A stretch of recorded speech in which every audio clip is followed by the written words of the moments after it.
Hello, welcome to Microfiche Microphone. I'm Micah, and on this channel we look at microfiche from the past, old newspaper articles in the public domain. We look at them with our modern eyes, our modern perspective, and see what we can learn from them. On this Microfiche time capsule, we are looking back at the Biographical Encyclopedia, Volume 1, and this article is entitled Boynton, John Farnham. John F. Boynton was one of the lesser-known members of the Quorum of the 12, and I happen to know kind of a lot about him, so I don't want to spout off a couple of random facts. Instead, I will mention briefly that he was one of those who apostatized during the Kirtland period, as well as the Jenson brothers. So it was kind of the three of them who kind of left around the same time. Thomas B. Marsh ended up leaving later than that. William E. McClellan also around the same time-ish. But yeah, he was more together with Thomas B. Marsh. So like of the group that apostatized quite early, he was one of the first ones. So yeah, anyway. But very few people know what he did after that. And so I'm kind of looking forward to talking about this today. Like I said, I do know a lot about this one. I have done a good deal of research myself, and I've written an article on it myself, which is on my website, in case you're interested in reading it yourself. I will include all of the sources for all of the information that I have in the description box below, in case you want to look at that.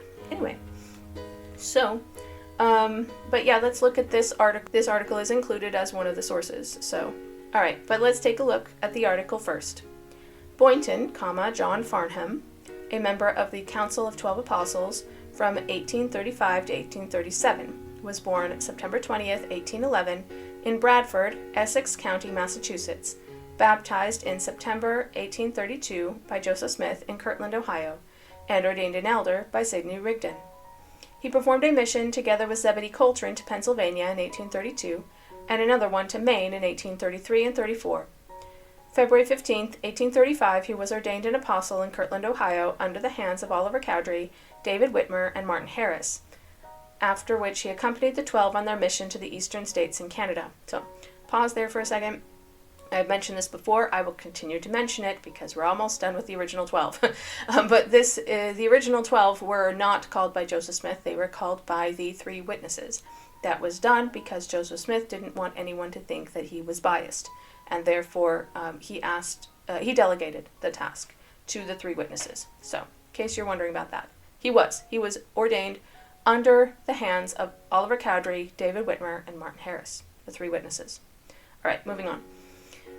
He was married to Susan Lowell by Joseph Smith, January 20th, 1836.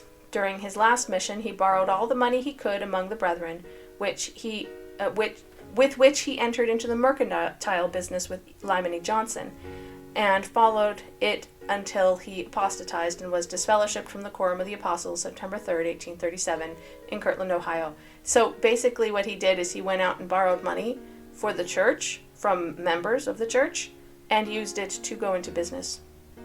It's pretty shady. He was embezzling from the church, basically. On the following Sunday, he made confessions and was forgiven, but as he did not repent of his evils, he didn't make restitution, he didn't give the money back.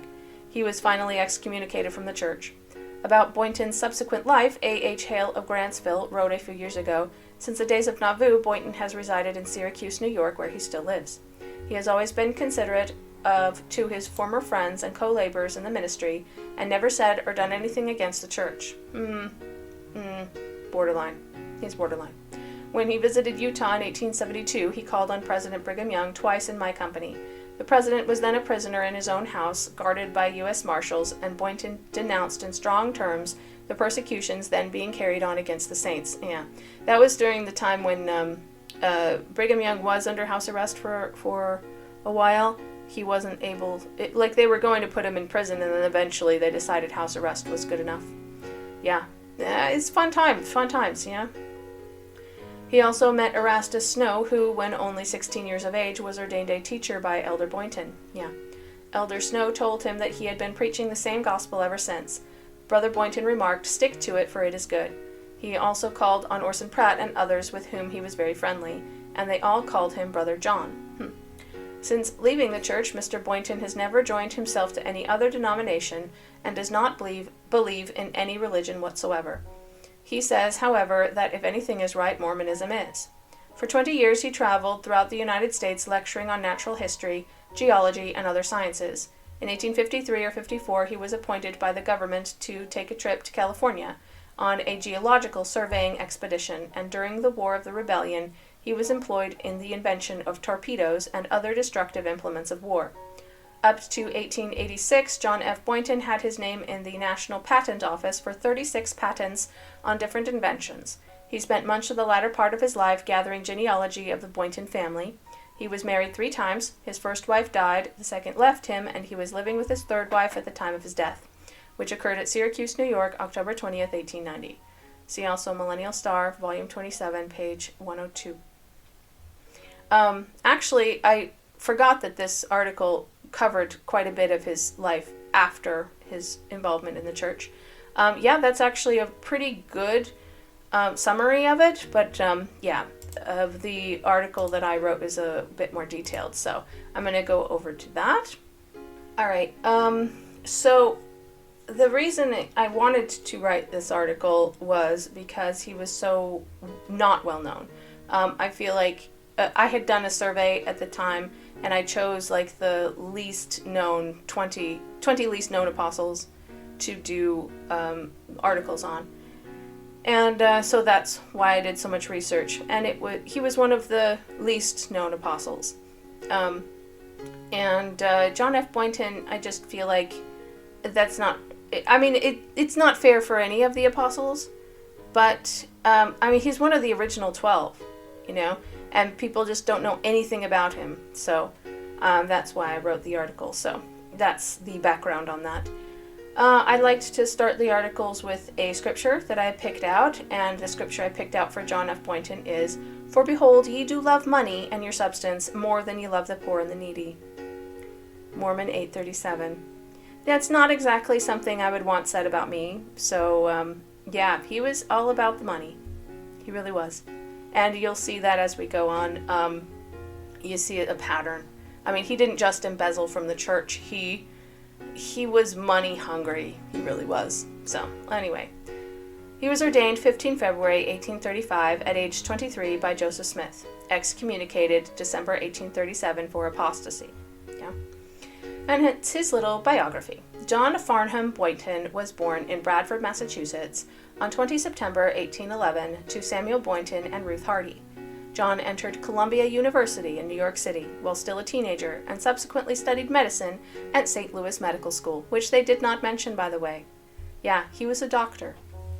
Shortly after completing his education, John was baptized into the Church of Jesus Christ of Latter-day Saints by Joseph Smith, Jr. in Kirtland, Ohio, September 1832, and was ordained an elder by Sidney Rigdon shortly thereafter. Following his baptism, he served his first mission to Erie County, Pennsylvania, with Zebedee Coltrane. Shortly after his return from this first mission, he was sent on yet another mission to Maine. He and his companions saw much success on these missions and together baptized over 130 people in Maine alone. Okay, so he wasn't slacking there.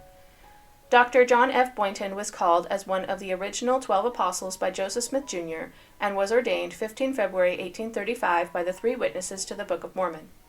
After the reorganization of the quorum by age, Elder Boynton became the 11th, being only older than Lyman E. Johnson. At the time of his call, Elder Boynton was given a blessing that is recorded in the history of the church. "Thou hast prevailed, and thou shalt prevail. Thou shalt declare the gospel unto many nations.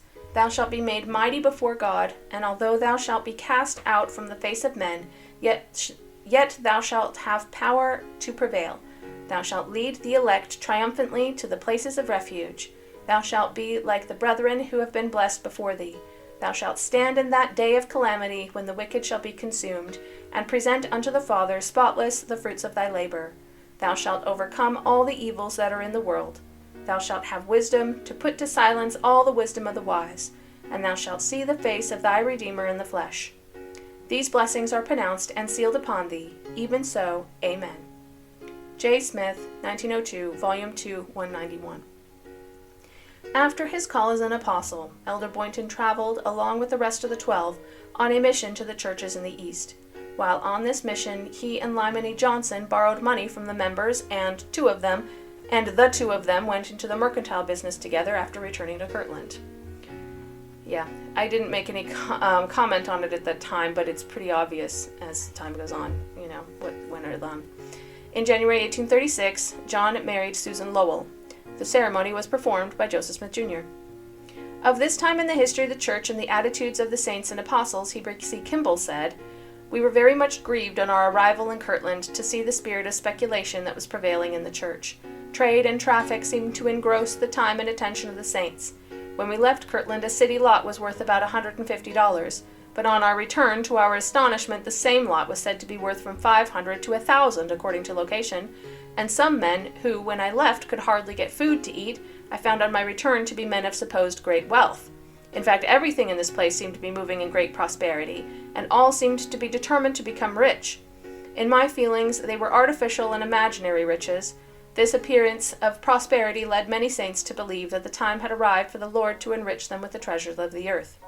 And believing so, it stimulated them to great exertions, so much so that 2 of the 12, Lyman E. Johnson and John F. Boynton, went to New York and purchased the amount of $20,000 worth of goods, and entered into the mercantile business, borrowing considerable money from Polly Vose and other saints in Boston and the regions round about, and which they have never repaid." Whitney, 1888. Around this time, Joseph Smith felt prompted to found a bank called the Kirtland Safety Society. This was relatively common at the time. If a company or organization had money problems, they were able to found their own bank in an effort to raise money to fund their endeavors. Joseph warned at the time that the bank would only succeed if the institution was conducted on righteous principles. Unfortunately, the greed prevalent among the people caused the Kirtland Safety Society to fail a short time after its founding. The failure of the bank shook the faith of not only Elder Boynton, but also his fellow apostles, Luke and Lyman Johnson. They claimed that Joseph Smith had declared that the bank was instituted by the will of God, and that they had been told that it should never fail, let men do what they would.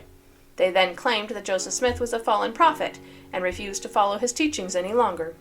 They quit teaching from the Book of Mormon, and gathered followers, quickly becoming a rather large group. One day, a group of them, armed with knives and pistols, and led by Elder Boynton and Warren Parrish, former scribe to Joseph Smith, stormed the temple. Lovely, right? See, that's why they said, he never did anything against the church. Yes, he did. He absolutely did. In Kirtland, he did. Several were so afraid that they jumped out of the temple windows, which fortunately had no glass. The mob was subdued by the police, and the members of the group were disfellowshipped for their actions. Those who showed contrition, including Elder Boynton, were reinstated. It may have simply ended there had the group not already chosen leaders in a cause. When Joseph Smith was away in Missouri, the same group began to meet again in earnest. They were led by Warren Parrish, John Boynton, Luke Johnson, and 30 other prominent citizens. They called themselves the Old Standard, or Church of Christ. They considered themselves reformers, rejecting the Book of Mormon, Joseph Smith, and the priesthood. In the winter of 1837, some 50 of the leading members of the church were excommunicated, among them Elder Boynton. Unfortunately, the excommunications didn't solve the problems. The group then began unnecessary lawsuits, threatening to take away property, boycotted church members' businesses, harassed them in the streets and in their homes, and denied employment to all who were true to Joseph Smith. According to some reports, the church lost between 10 and 15% of its membership at this time, or between 200 and 300 members. Shortly thereafter, the majority of the saints left Kirtland and made their headquarters in Nauvoo, Illinois. So do not tell me that he never worked against the church. That's not true. Yeah, he clearly did. Anyway, I just thought I'd point that out. I don't think that, I understand what they're saying. They're saying after they left Kirtland, he didn't anymore. That's true. He kind of just moved on with his life.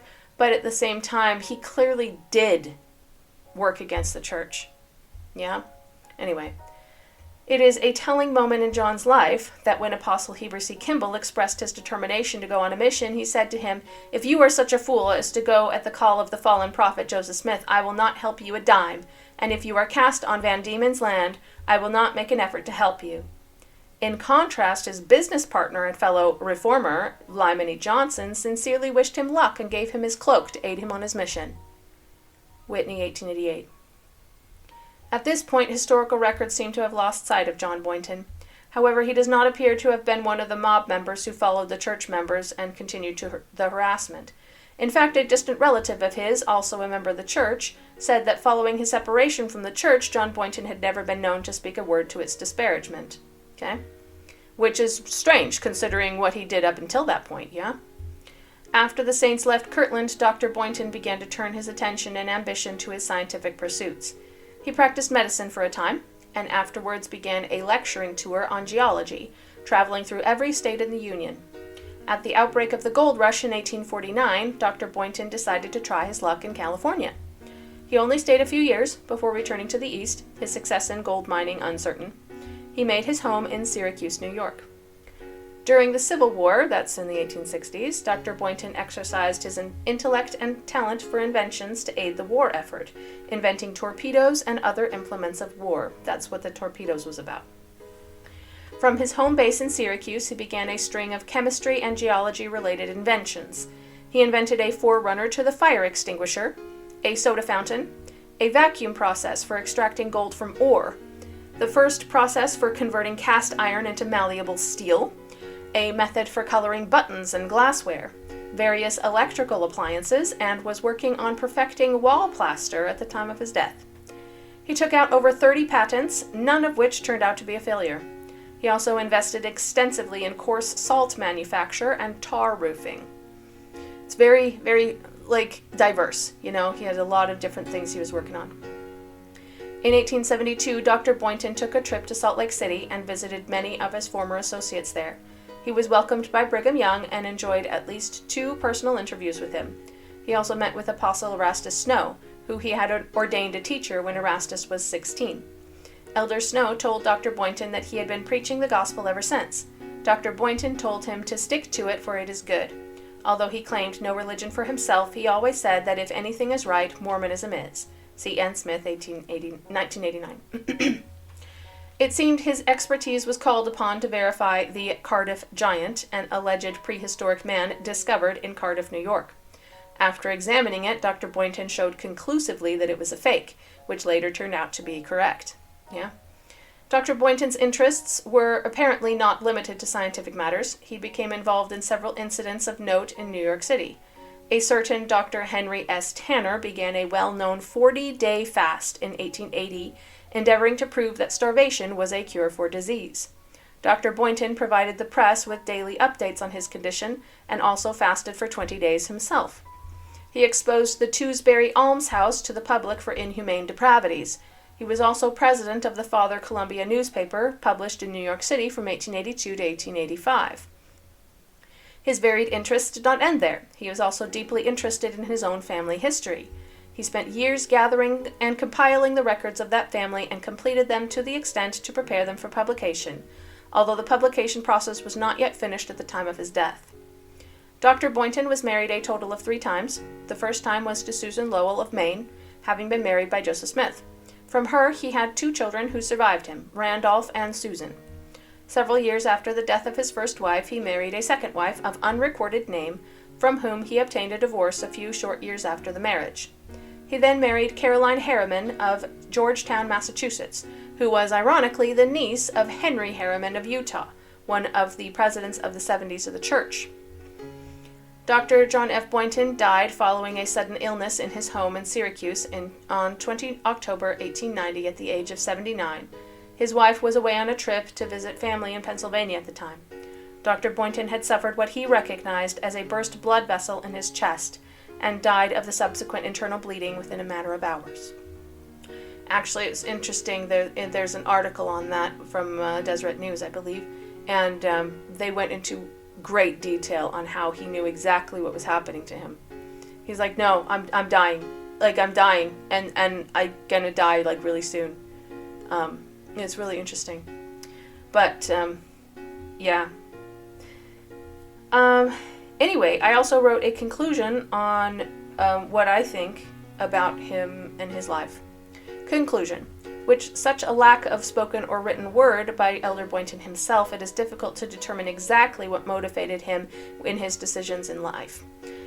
A few things are clear, however, from his actions. His falling away seemed to have had its roots in materialism. Elder Boynton took advantage of the visit of the 12 to the Eastern churches to raise money for his own business speculations. Around the same time, all of Kirtland was affected by the Spirit, and the seeds of apostasy had been sown. The reason Elder Boynton gave for losing his testimony was also related to money. His faith was shaken by the failure of the Kirtland Safety Society.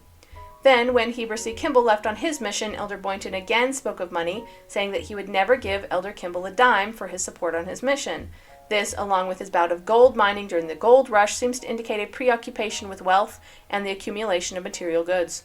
John Boynton wanted to have a lot of material things, which caused him to lose sight of his spiritual well-being. Dr. Boynton was obviously a very intelligent man, that cannot be denied. However, he chose to use his intelligence to make money and gain the acclaim of his peers. Very many of his inventions and business investments were extremely lucrative.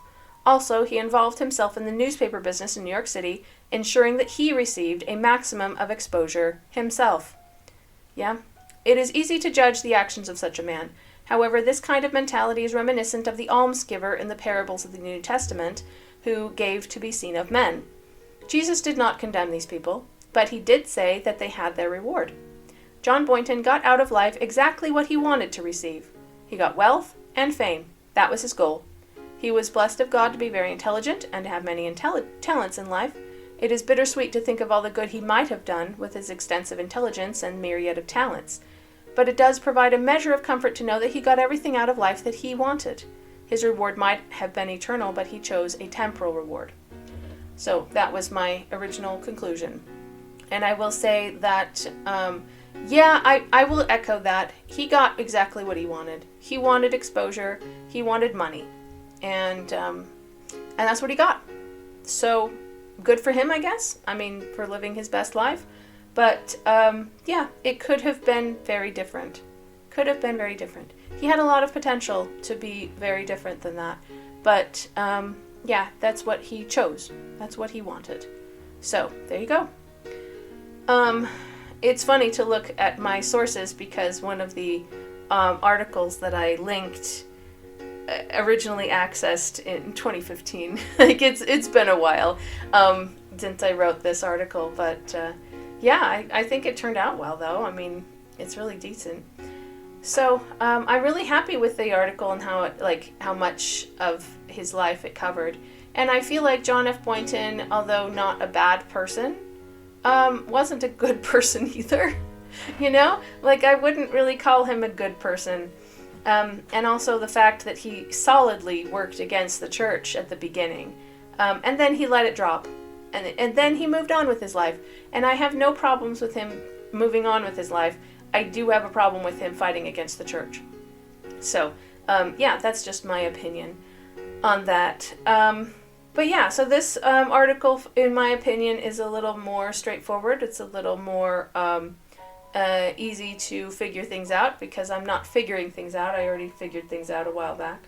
It is one of my goals to continue to work on articles of this nature and to do more in the future. So anyway, but I hope you enjoyed that. And if you did, please give the video a like and subscribe to the channel. And I hope to see you in the next video.